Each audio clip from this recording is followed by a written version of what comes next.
नमस्कार दोस्तों, सुबह के 6 बज रहे हैं और मैं अपने छत्ते पे हूँ। आप देख रहे हैं कि किस तरह का मौसम है, काफ़ी सुहाना मौसम है।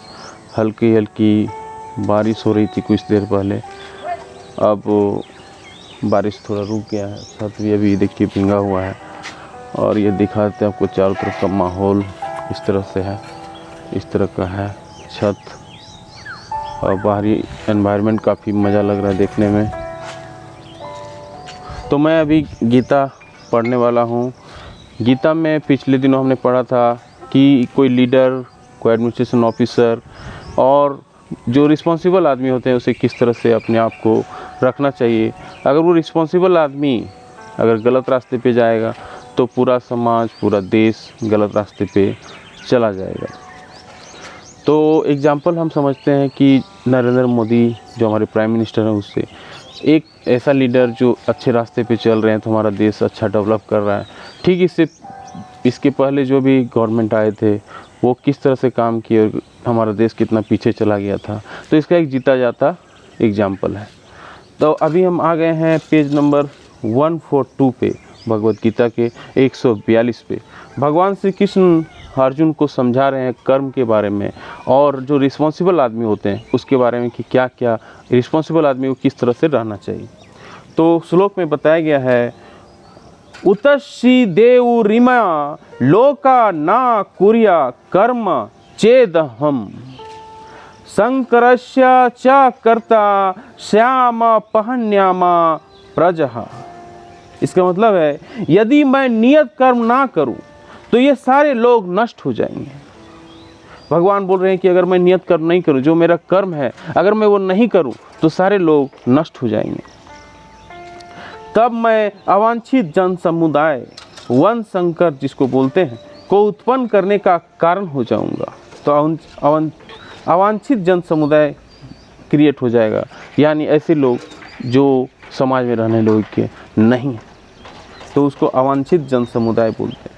और इस तरह संपूर्ण प्राणियों की शांति का विनाशक बनूंगा और इस तरह से समस्त प्राणी जितने भी लोग हैं उस सब का शांति का विनाशक बन जाऊंगा, शांति को मैं भंग करने वाला बन जाऊंगा।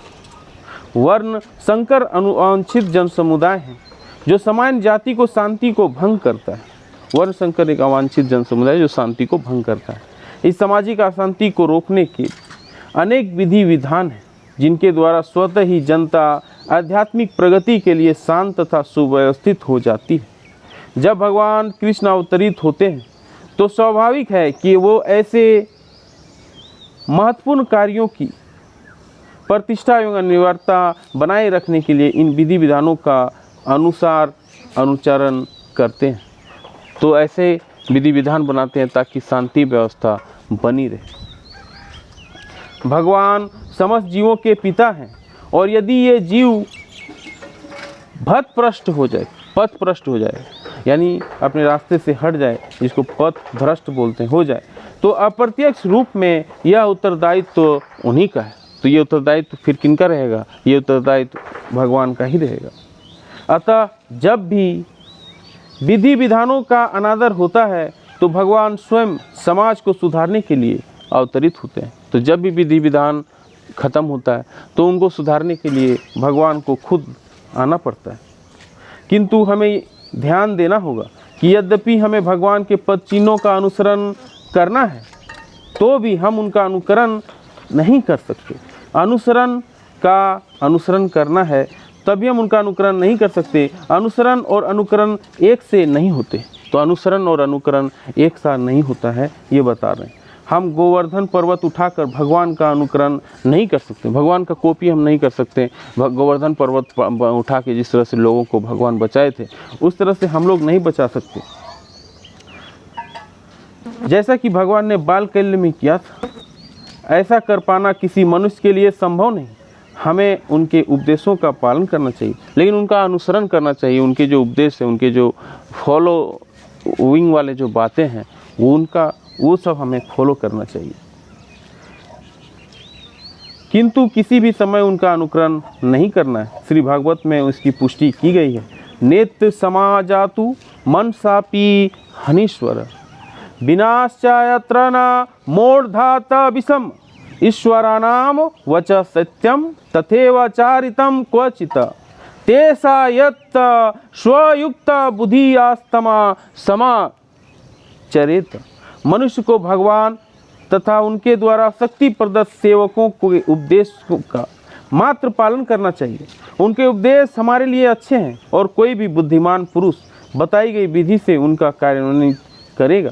फिर भी मनुष्य को सावधान रहना चाहिए, वह उनके कार्यों का अनुसरण ना करे। उसे शिव जी के अनुकरण में विष का समुद्र नहीं पी लेना चाहिए।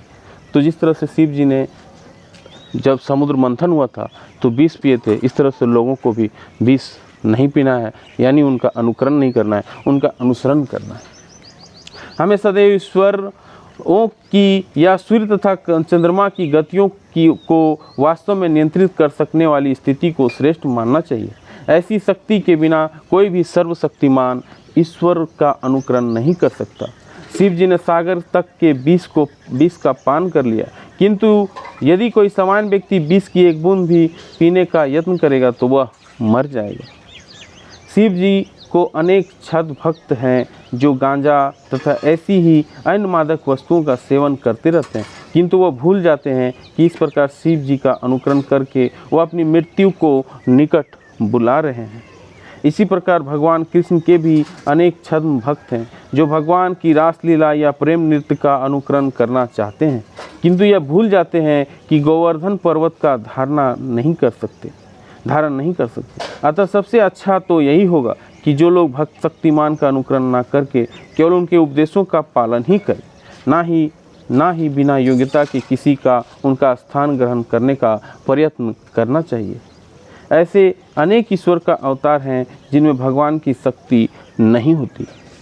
तो ऐसे बहुत तरह का अवतार हुए जिसमें भगवान की शक्ति भी नहीं रहती है, लेकिन फिर भी और उनकी शक्ति तो जैसी शक्ति है वो तो शक्ति रहते ही हैं। लेकिन हमें ये नहीं भूलना चाहिए कि भगवान भगवान है, उनका हमें अनुकरण करना है। जिस तरह से भगवान शिव ने समुद्र मंथन से जो विष उत्पन्न हुए थे, विष पान कर लिए, अब ऐसे लोग, साधारण लोग एक बूंद भी अगर पी लेंगे तो उनकी मृत्यु हो जाएगी। तो ऐसा नहीं करना है, भगवान का अनुकरण नहीं करना है। उनके जो बताए गए रास्ते हैं, वो जो बताए हैं उस तरह के रास्ते में उन्हें चलना है, तभी उन्हें आपको शक्ति मिलेगी, तभी आपको भक्ति मिलेगी। ना कि उनका अनुकरण करने से उनका जो पथ दिखाएं उस रास्ते पे चलना है, ना कि वो जैसे किए हैं उस तरह से करना है।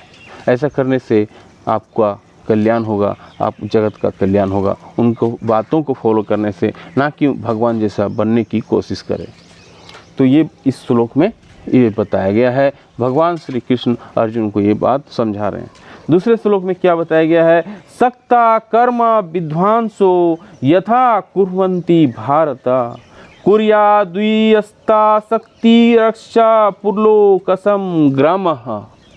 यानी जिस प्रकार अज्ञानी जन फल की आसक्ति से कार्य करते हैं, उसी तरह विद्वान जनों को चाहिए कि वो लोगों को उचित पथ पर ले जाने का अनासक्त कार्य करें। तो विद्वान जन को चाहिए कि जो लोग पथ से भटक गए हैं, रास्ते से भटक गए हैं, उसे सही रास्ते पे लाए। इस श्लोक का यही मतलब है।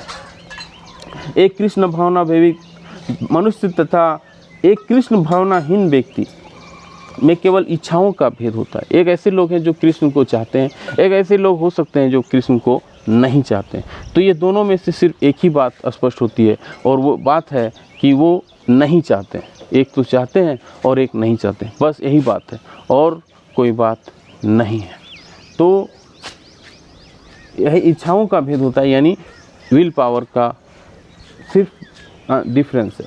कृष्णा भावना भावित व्यक्ति कभी ऐसा कार्य नहीं करता जो कृष्णा भावना अमृत के विकास में सहायक ना हो, जो कृष्ण के लिए अच्छा ना हो, जो उनके हित में ना हो। ऐसा कार्य नहीं करते जो कृष्णा भावना भावित व्यक्ति होते हैं। यहाँ तक कि वह उस अज्ञानी पुरुष की तरह कर्म कर सकता है जो भौतिक कार्यों में अत्यधिक आसक्त रहता है, किंतु इनमें से एक ऐसे कार्य अपनी इंद्रिय तृप्ति के लिए करता है, जबकि दूसरा कृष्ण की तुष्टि के लिए करता है।